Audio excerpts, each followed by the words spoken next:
Assalamualaikum and hello to all.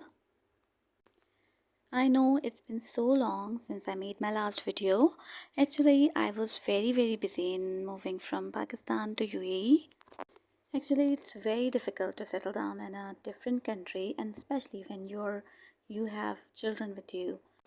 And from now on, I'll make videos frequently on a regular basis because I do care a few people. So now let's start our new lesson, which is the months, and it's unit number 2 from Oxford Reading Circle book 5. Title is The Months, and its poetess is Sarah Coleridge, as it's a poem. First, tell me what are the months? Months are from January to December, and in this poem, we are going to read actually about facts that are related to different months. Okay, so let's start reading. January brings the snow, makes our feet and fingers glow. January brings snow.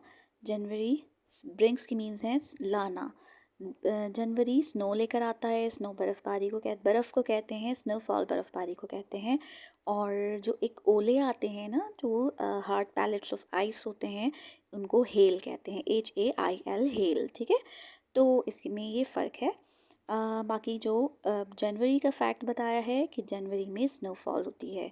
Makes our feet and fingers glow means in winter month we usually wear gloves and socks and shoes to keep us warm. ठीक है, तो उस वजह से after the end of the winter, when winter ends, what we can see is that our hands and our feet become more fairer than before. Okay, and this is what glow means. Glow means चमकदार होना, साफ हो जाना, more fairer. Okay, February brings the rain, thaws the frozen lake again.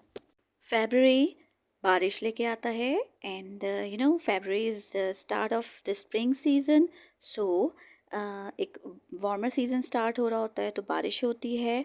Thaws means melting, melt कर देती है the frozen lake, जमी हुई lake again, उसको दोबारा से पिघला देता है ये season.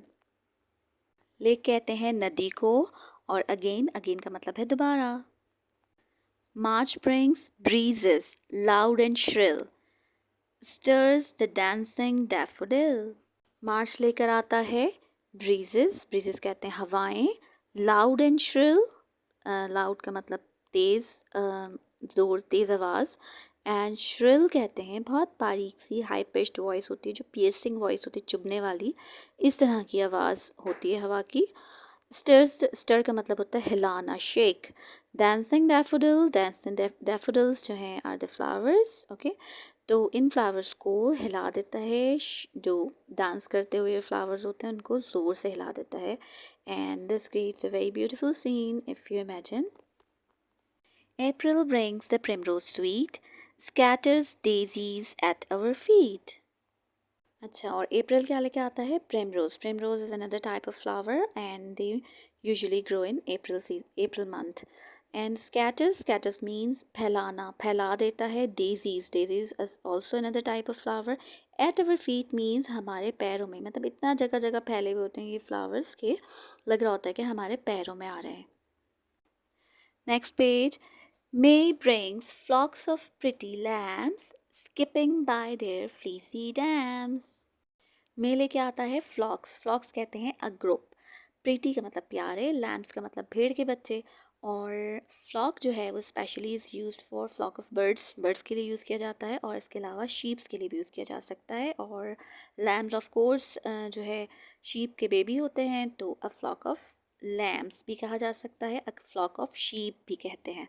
और काऊ या कैटल के ग्रुप को कहते हैं अ हर्ड ऑफ काऊ और a herd of kettles. HERD herd.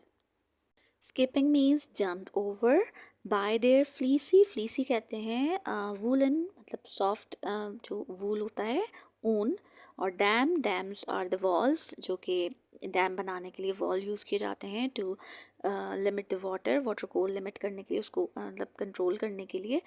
तो यहाँ फ्लीसी डैम्स जो है वो actually is use for the mothers और मॉम्स ऑफ द लैम्स, ठीक है। तो वो उसके ऊपर से most of you have would have observed I think that lambs jumped over there mom, हाँ। सो ये एक कॉमन सा सीन है, most of in videos and most of the films you would have observed it, okay. June brings tulips, lilies, roses, fills the children's hand with posies. Now June has come, जून आ चुका है और वो क्या लेकर आता है, ये डिफरेंट टाइप के फ्लावर्स लेकर आता है। And June is also the peak of summer season, ठीक है। Tulips, lilies and roses are different types of flowers. तो फिल्स द चिल्ड्रन हैंड, बच्चों के हाथों को भर देते हैं विद पोजीज, पोजीज के साथ, पोजीज कहते हैं अ बंच ऑफ फ्लावर और बुके ऑफ फ्लावर्स। तो children are really very attracted towards flowers, so they pluck the flowers and make bunches and a bouquet. Next, hot July brings cooling showers, apricots and gilly flowers. In July again peak hot days होते हैं and cooling showers मतलब ठंडे पानी के shower लेने का दिल चाहता है। और if you would have observed in hot dry weather, if you touch water you feel it cooler. So cooling showers इस ठंडे पानी से लिए जाते हैं, वो पहले ही पानी ठंडा हो रहा होता है और उससे फिर शावर लिए जाते हैं, जो कि जुलाई का मंथ लेकर आता है। एप्रिकॉट्स एंड गिली फ्लावर्स, एप्रिकॉट्स फिर इस गर्म सीज़न में खुबानियाँ आती हैं and gillyflowers is also another type of flower, ठीक है। August brings the sheaves of corn, then the harvest home is born. अगस्त क्या लेकर आता है, कॉर्न, कॉर्न कहते हैं भुट्टे को, शीव्स कहते हैं बंच, बंच ऑफ कॉर्न जो है वो पक जाते हैं, वो बन जाते हैं, वो अगस्त में बन तक पक के तैयार हो जाती है, क्रॉप जो है वो रेडी होती है to harvest. Then the harvest home is born, harvest home जो है इन इंग्लिश एक ट्रेडिशन है, एक फेस्टिवल है। इस बोर्न का मतलब होता है to carry on, to conduct, जिसको करवाया जाता है, जहाँ वो अपनी हार्वेस्ट क्रॉप को देखकर खुश हो रहे होते हैं और सेलिब्रेट करते हैं। और ये फेस्टिवल सेलिब्रेट कौन करता है, फार्मर्स सेलिब्रेट करते हैं। और हार्वेस्ट का मतलब है कटाई, क्रॉप्स को काटना। Warm September brings the fruit, sportsman then begin to shoot. अच्छा, सितंबर का मंथ अगेन थोड़ा सा वार्म हो जाता है क्योंकि अगस्त में रेनी सीज़न होता है, बारिशें हो जाती हैं, तो उस वजह से थोड़ा सा ठंडक हो जाती है। लेकिन सितंबर में अगेन थोड़ा सा वार्म वेदर आ जाता है। और सितंबर में फ्रूट्स से ट्रीज़ जो हैं वो भर जाते हैं और इसकी वजह से बर्ड्स भी उन ट्रीज़ के ऊपर आके बैठते हैं क्योंकि वो फ्रूट्स खाते हैं। स्पोर्ट्समैन यहाँ पर यंग बॉयज़ को कहा गया है, और क्योंकि यंग बॉयज़ जो हैं वो नॉटी होते हैं, दे मेक और कैटापुल्ट, वो गुलेल बनाते हैं और उससे इन बर्ड्स को जो ट्रीज़ पे बैठे हुए होते हैं उनको शूट करते हैं, ठीक है। Fresh October brings the pheasants, then together nuts is pleasant. अक्टूबर फेजेंट्स को लेकर आता है। फेजेंट्स जो है वो एक बर्ड हैं जो कि कॉक यानी कि रूस्टर की, मुर्गे की शक्ल का होता है, मुर्गे से मिलता जुलता होता है और बहुत खूबसूरत होता है।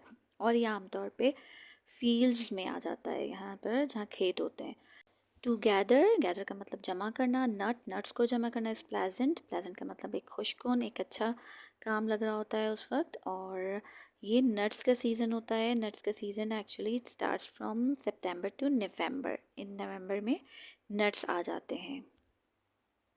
डल November brings the blast, then the leaves are whirling fast. अच्छा जी, ये नवंबर को डल कहा है इसलिए कि ऑटम आ चुका होता है और ब्लास्ट एक डिस्ट्रक्टिव मौसम में डिस्ट्रक्शन शुरू हो जाती है। जो पहले ग्रीनरी हो रही होती है वो सब ड्राई लीव्स हो जाते हैं और वो नीचे ज़मीन पे फॉल हो रहे होते हैं, वो कलर उनका चेंज हो जाता है। और वर्लिंग, वर्लिंग मीन्स पत्ते जो गोल गोल घूमते हुए नीचे आ रहे होते हैं, तो इस मूवमेंट को वर्लिंग मूवमेंट कहते हैं। और वो फास्ट मतलब तेज़ी से नीचे गिर रहे होते हैं पत्ते। लास्ट है till December brings the slit, blazing fire and Christmas treat.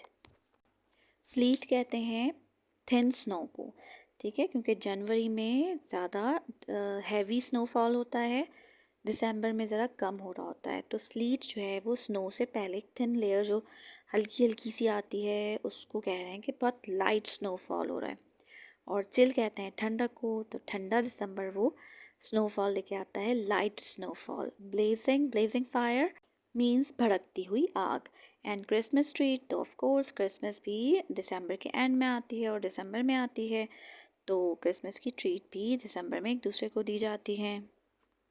So this is how this unit the month has got to its end. And question answers are in the description box. Just follow the exact question numbers, okay? So bye for now. Allah Hafiz.